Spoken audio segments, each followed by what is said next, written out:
Um, I smiled a moment ago, when Draco was saying, that his wife made his world less murky. I don't know, it just made me think of, I'm sure Albus does that for Scorpius, and I was wondering if he was going to think that, but that did not get brought up, and that's okay. So what's his plan? Because he can't. I mean, he has to. But now he's by himself, so he doesn't have anyone to help him. So he could use the time turner again and try and set things right. But would he know what to do, and would he be able to do it alone? And so most of the kids were still there. We haven't seen anything of Rose, so we don't know what's happened there. I mean, it's certainly possible that if Harry was killed, that Ron and Hermione were killed as well. Of course, Hermione being Muggle-born, she wasn't safe. So it's, even if they didn't manage to kill her, it's certainly possible that she had to run away or something. I can't really see her doing that since she's so brave. So yeah, I feel like it's likely that she got killed. And Ron, his whole family opposed the Ministry, the Voldemort regime as well. So I don't know what happened there.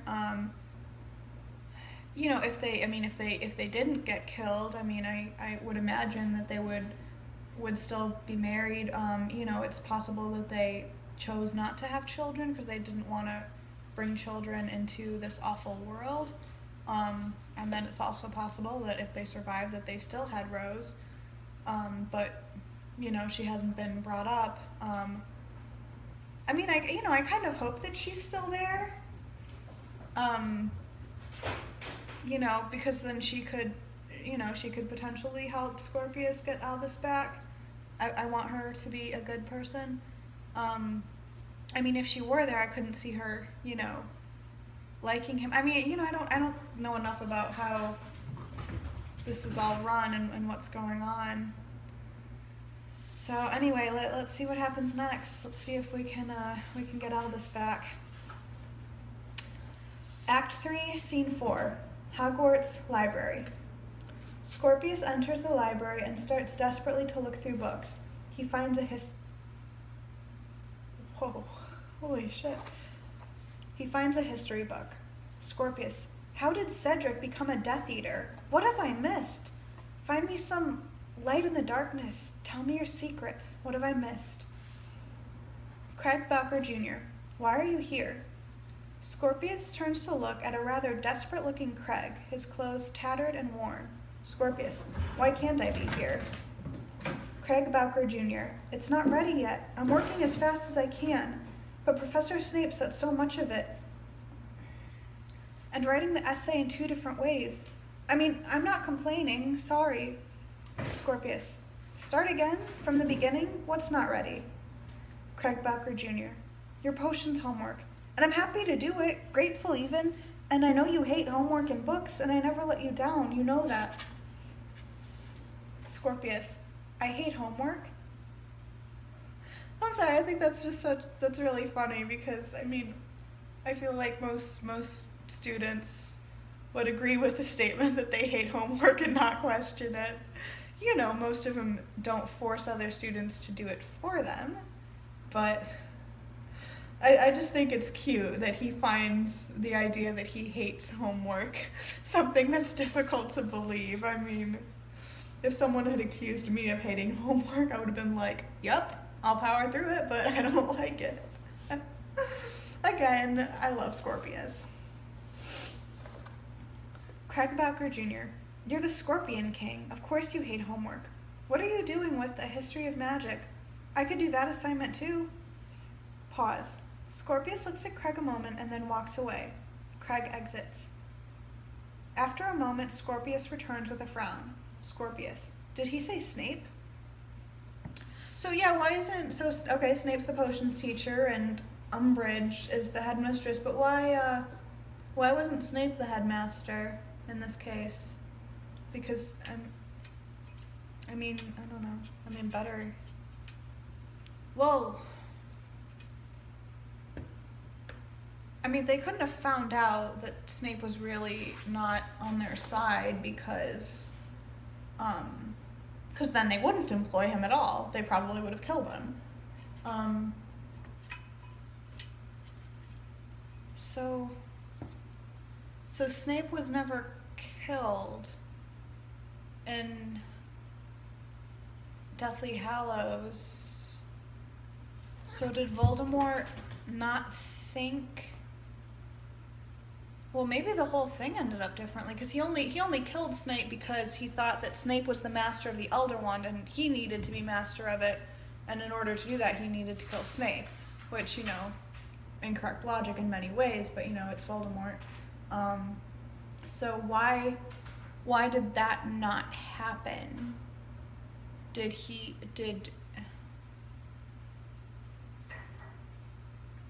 I don't know. I don't have any theories. I don't know if they'll get into enough detail in there. So I guess that Cedric was alive then, or maybe is still alive even. I mean, I guess if he was forced to become a Death Eater somehow, I don't know. Act 3, Scene 5. Hogwarts, Potions Classroom. Scorpius runs into the Potions classroom, slamming back the door. Severus Snape looks up at him. Snape, did no one teach you to knock, boy? Scorpius looks up at Snape, slightly breathless, slightly unsure, slightly exultant. Scorpius, Severus Snape, this is an honor. Snape, Professor Snape will do fine. You may behave like a king at this school, Malfoy, but that doesn't make us all your subjects. Oh, so he's still inside, he's still rebelling. Scorpius, but you're the answer. Snape, how very pleasant for me. If you've got something to say, boy, then please say it. If not, close the door on your way out.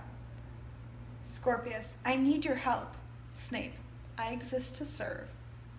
I love his sarcasm. We never really got to see that in the books because the only times we saw Snape was through Harry's eyes, and he wasn't going to be his his fun sarcastic self around Harry. He was just a dick to Harry.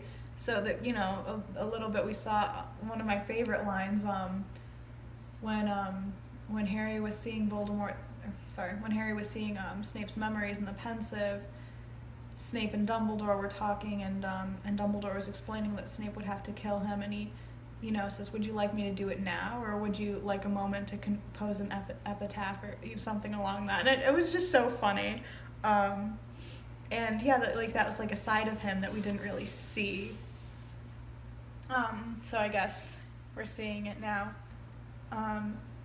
So I'm guessing, did Harry never get the opportunity to see Snape's memory? Because that would explain possibly why he was killed.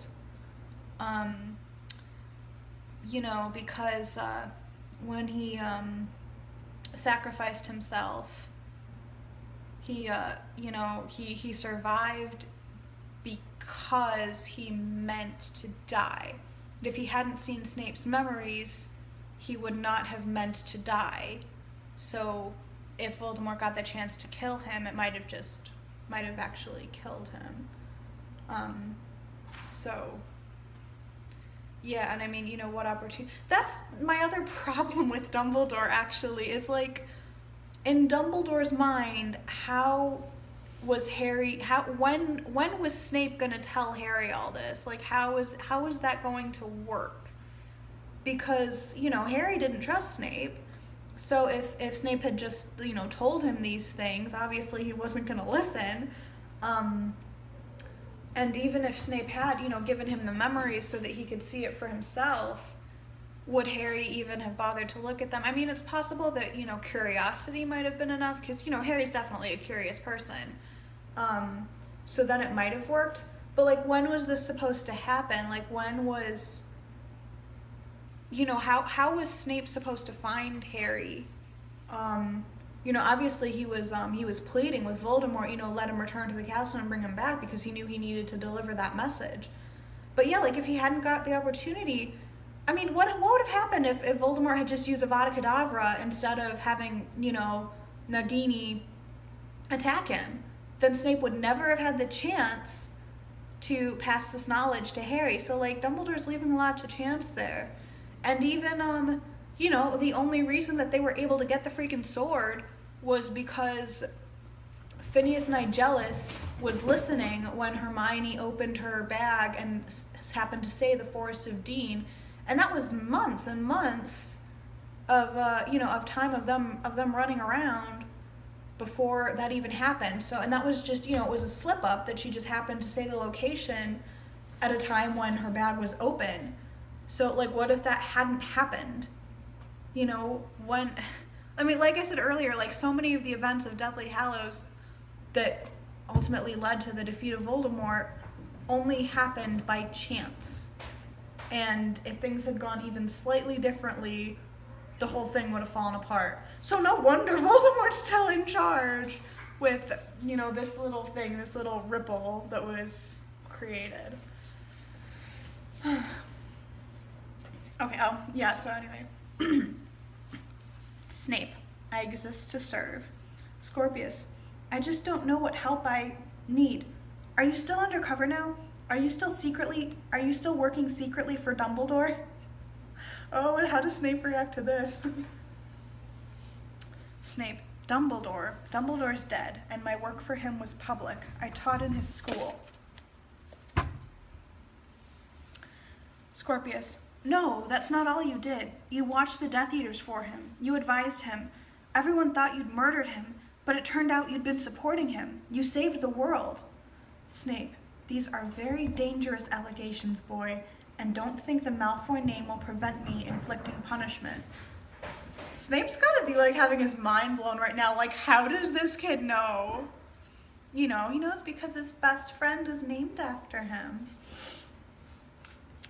Scorpius, what if I was to tell you that there was another world in which Voldemort was defeated at the Battle of Hogwarts, in which Harry Potter and Dumbledore's army won? How would you feel then? Snape, I'd say that the rumors of Hogwarts' beloved Scorpion King losing his mind are well-founded. Scorpius, there was a stolen time turner. I stole a time turner with Albus. We tried to bring Cedric Diggory back from the dead when he was dead. We tried to stop him winning the Triwizard Tournament, but by doing so, we turned him into an almost different person entirely. Snape, Harry Potter won that Triwizard Tournament. Scorpius, he wasn't supposed to do it alone. Cedric was supposed to win it with him, but we humiliated him out of the tournament, and as a result of that humiliation, he became a Death Eater. I can't work out what he did in the Battle of Hogwarts, whether he killed someone but he did something, and it changed everything.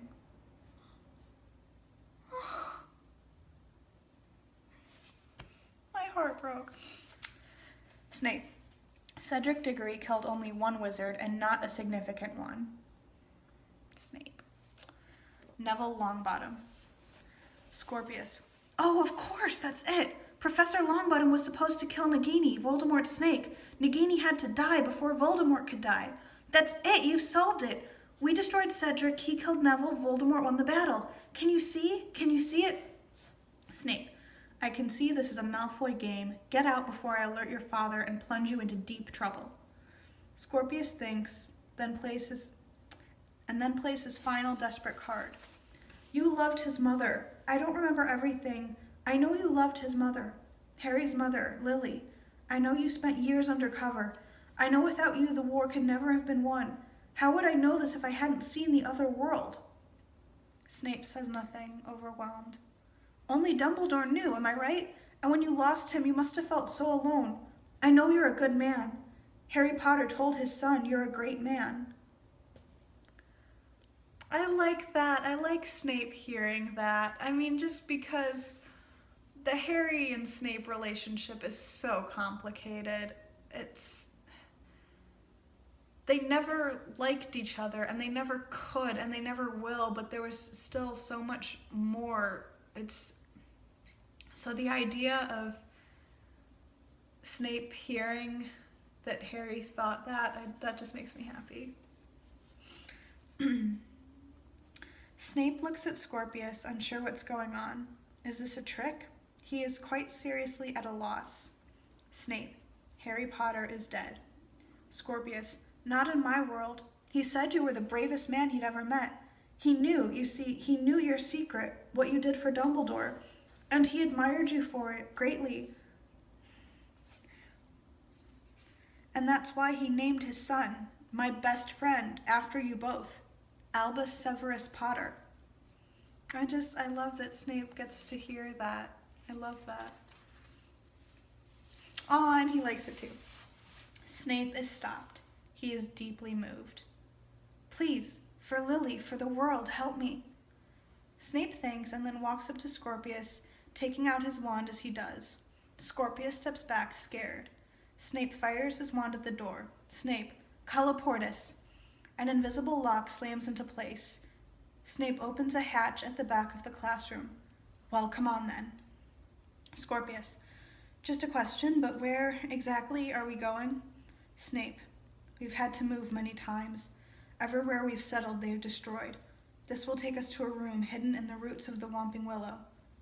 Scorpius, okay, who's we? Snape, oh, you'll see.